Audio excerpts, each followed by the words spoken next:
কুল হে নবী আপনি বলে দেন ইন্না সালাতি আমার সালাত ওয়া নুসুকি আমার কুরবান ওয়া মাহইয়ায়া আমার জীবন ওয়া মামাতি আমার মরণ লিল্লাহি রাব্বিল আলামিন।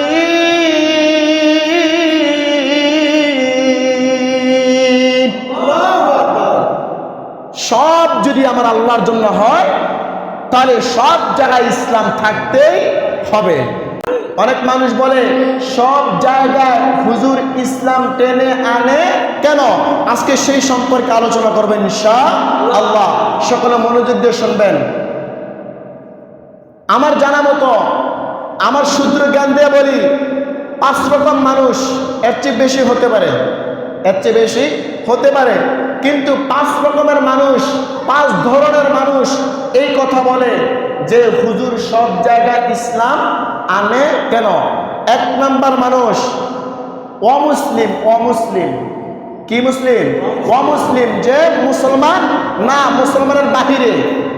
2 নাম্বার নাস্তিক, তাদের মুখ দিয়ে গেলে এই কথা বের হয়, নাস্তিক। 3 নাম্বার বংশগত মুসলিম কিন্তু ধর্মে কর্মের ধার ধারে না।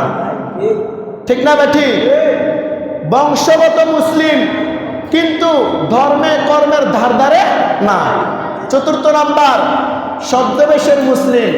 এমন কিছু মুসলিম আছে পাঞ্জাবি টুপি পরে থাকে, আপনার সামনে আমার সামনে ইসলামের পক্ষে কথা বলে, নিচে নিচে তলে তলে ইসলামের 12টা বাজানোর চেষ্টা করে। ঠিক না বেঠি? এমনও মুসলিম আছে কিনা? দেখবেন পাঞ্জাবি পরে আছে, টুপি পরে আছে। এমনও যুবক আছে, হ্যাঁ, লেবাস আলেমদের মতো দেখা যায়, কিন্তু আমার সামনে আপনার সামনে ইসলামের পক্ষে কথা বলবে, ইসলামের গুণগান গাবে, তলে তলে সে ইসলামের 12টা বাজানোর চেষ্টা করে। ঠিক না ভাই? ঠিক আছে না নাই? 5 নাম্বার ইসলাম বিদ্বেষী, যারা ইসলাম প্রকাশ্যে ইসলাম মানে না।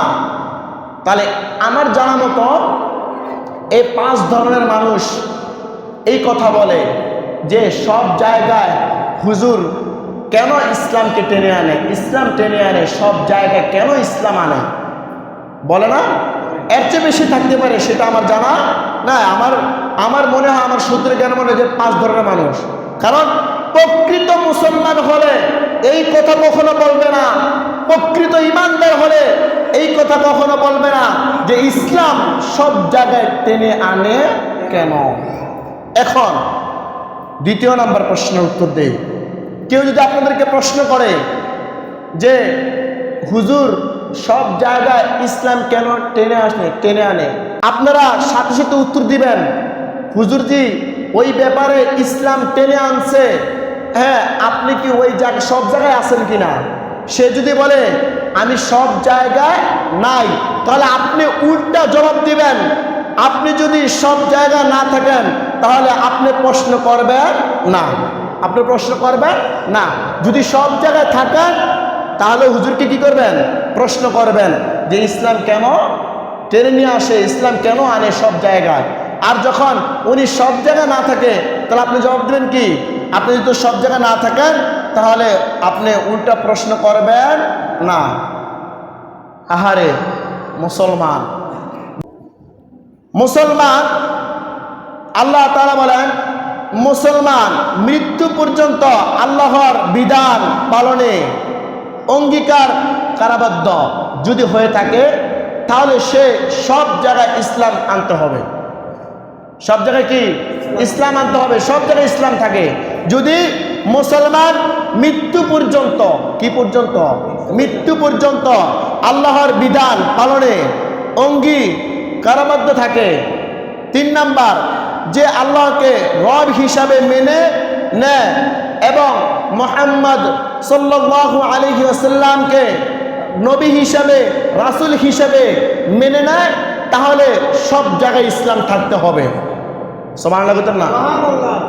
আল্লাহ পাক রব্বুল আলামিন আমাদেরকে শিখে দিয়েছে ওই ব্যক্তির জন্য ইসলাম, যে ব্যক্তি ইসলাম, যে ব্যক্তি প্রশ্ন করবে কুল হে নবী আপনি বলে দেন ইন্না সালাতি আমার সালাত ওয়া নুসুকি আমার কুরবান, ওয়া মাহইয়ায়া আমার জীবন, ওয়া মামাতি আমার মরণ লিল্লাহি রাব্বিল আলামিন।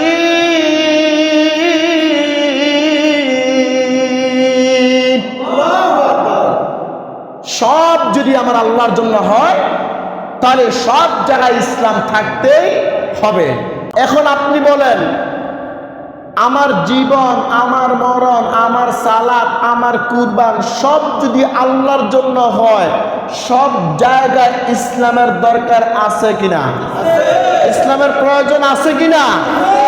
আমার সব যদি আল্লাহর জন্য হয়, ইসলাম কি বাইশা আসছে?